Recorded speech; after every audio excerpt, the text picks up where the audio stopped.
पापा से पूछेली बेटी हो दुलारी बेटी हमके बताई पापा बात जी।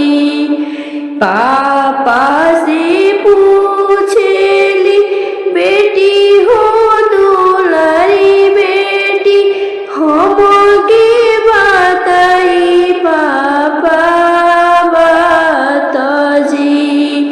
मैये के कोखिया से हम भैया जमनी खैनी खेलनी एक साथ जी। खैनी खेलनी एक साथ जी। तब कही पापा भैया की बसावेनी हमके लगनी उदास जी।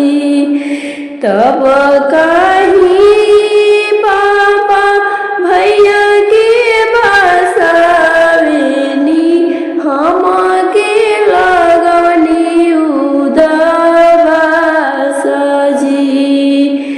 अखियाँ में लोरे ले ले पापा समझावेले थर थर कापेला शरीर जी। अखियाँ में लोरे ले ले पापा समझावेले थर थर कापेला शरीर जी।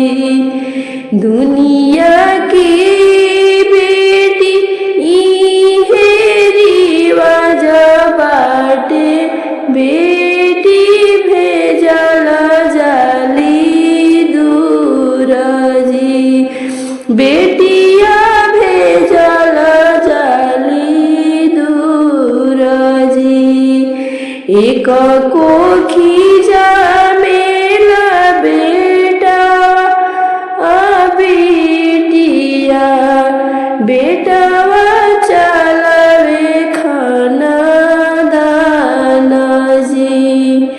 एक कोखी जामेला बेटवा बेटिया बेटवा चलवे खाना दान जी।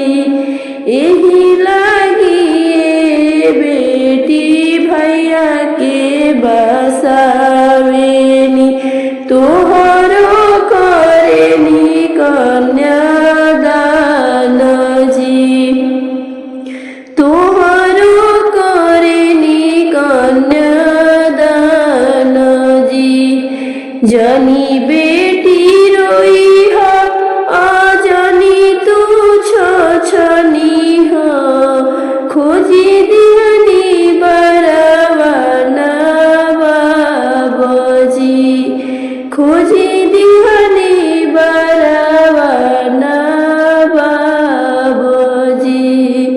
अपना सजन से हंसी खुशी रही है नहीं हर जइह तू भूलाई जी। नहीं हर जइह भूलाई जी।